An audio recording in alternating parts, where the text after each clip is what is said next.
Economia Dia a Dia. Patrocínio Bradesco.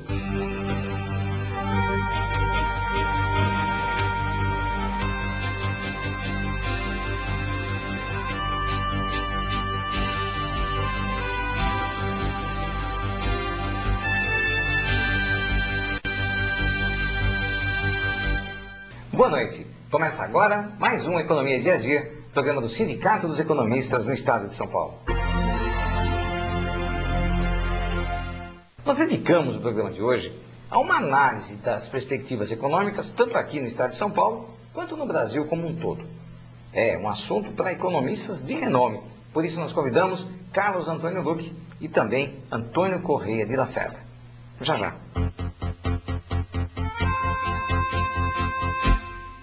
Nós vamos começar o programa de hoje conversando com a economista ilustre. Estamos aqui ao lado do professor Carlos Antônio Luque, ele que é professor da FEA-USP e presidente da FIP, a Fundação Instituto de Pesquisas Econômicas da USP.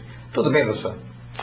Tudo bem, é uma honra estar aqui no programa e uma grande oportunidade de discutirmos as questões econômicas relativas ao Brasil e ao Estado de São Paulo. Eu que agradeço o senhor, em nome do Sindicato dos Economistas do Estado de São Paulo. Muito bem, professor. O senhor hoje preside a FIP. O senhor já esteve à frente de entidades da economia e hoje está à frente da FIP, uma entidade importante que, dentre as suas atribuições, está a divulgação do índice da inflação. E a inflação, hein, professor? Começo de ano, nós estamos aí em fevereiro, pessoal fazendo conta, fazendo suas projeções, ainda, não é? Ainda se está naquele clima de fazer previsões, fazer planejamento. E a inflação? Fala-se muito hoje no dragão da inflação. Será que ele está voltando sorrateiramente? Há diferença nesse processo daquele lá que colocou o Brasil numa situação muito difícil em termos inflacionários? Queria que o senhor começasse nossa conversa falando um pouquinho sobre a inflação brasileira e mais especificamente aqui no estado de São Paulo, agora para esse ano. Efetivamente, a questão inflacionária no Brasil é uma questão que, lamentavelmente, eu tenho 63 anos e até o início do Plano Real, eu sempre vivi num mundo com inflação. As pessoas mais jovens hoje, os economistas, digamos, os estudantes, todo mundo que tiver abaixo de 25 anos, já praticamente viveu num mundo de preços completamente ou razoavelmente estáveis. Hoje existe uma ameaça de um processo inflacionário, mas certamente nada que se compare àquilo que nós vivemos antes do Plano Real. Para vocês terem uma ideia, nós chegamos a ter índices de inflação de 80% ao mês. E hoje nós estamos falando de um problema inflacionário, quando a taxa anual de inflação está girando em torno de 5,5%. É muito diferente. É muito diferente. É claro que por trás de tudo isso existe uma questão muito interessante, que é o seguinte, o Brasil não consegue superar um dilema, crescimento econômico e inflação. Sempre que a economia brasileira ela entra num processo de crescimento econômico um pouco mais acelerado, a questão da inflação ela começa a surgir como uma ameaça. O que significa que, infelizmente, a nossa economia ainda não criou as condicionantes básicas para que ela tenha um crescimento econômico um pouco mais acelerado.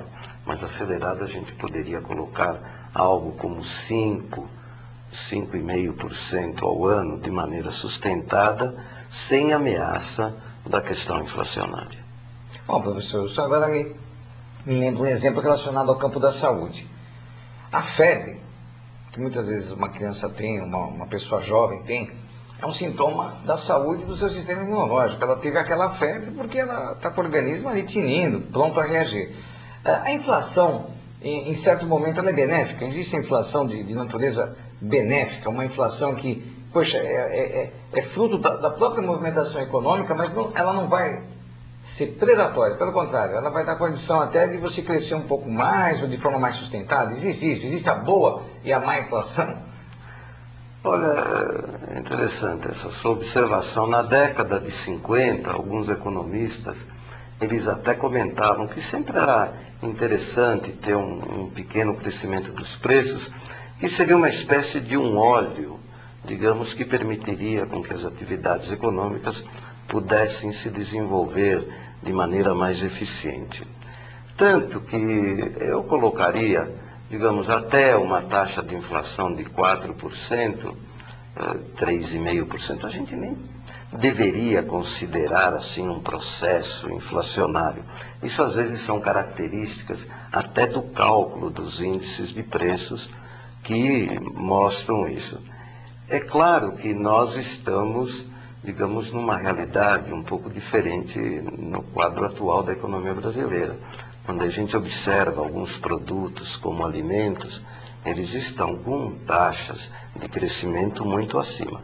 Isso já é uma questão que a gente deve observar com algum cuidado.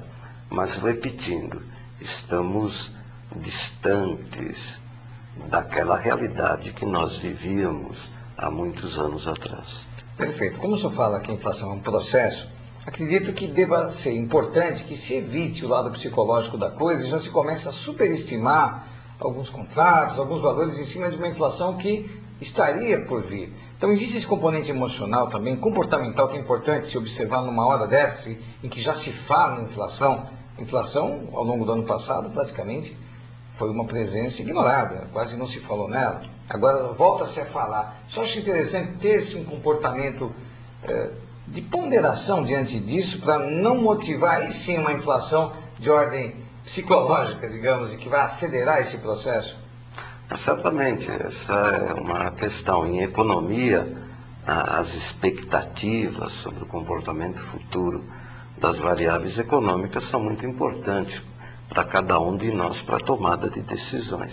Então, é claro, se eu sou um trabalhador e de repente, digamos, alguém diga com algum grau de credibilidade que pode haver um processo de descontrole de crescimento dos preços, eu vou tentar, quando for definir os salários que vão prevalecer provavelmente por um ano, me proteger.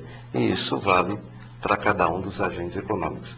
Então existe esse componente que é fundamental, por isso que é muito importante, digamos, que a divulgação desses cenários econômicos, particularmente por parte dos responsáveis pela condução da política econômica, sempre se dirijam, digamos, nesse aspecto, no sentido que medidas sempre estarão sendo tomadas para evitar qualquer ameaça de um crescimento de preços mais intenso.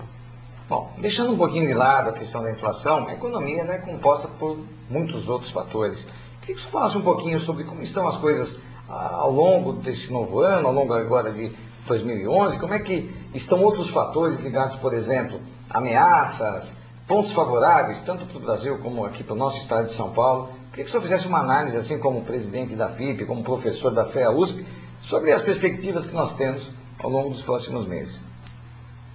A economia brasileira, provavelmente, nesse ano aqui que se inicia, ela vai ter um desenvolvimento bastante razoável.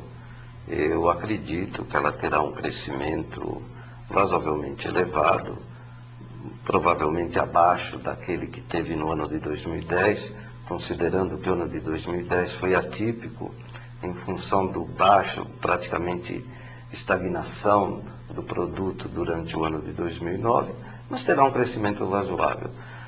Sempre existem, digamos, em economia, assim como acho que em qualquer aspecto da nossa vida, fatores positivos e fatores, digamos, que representam ameaças, né?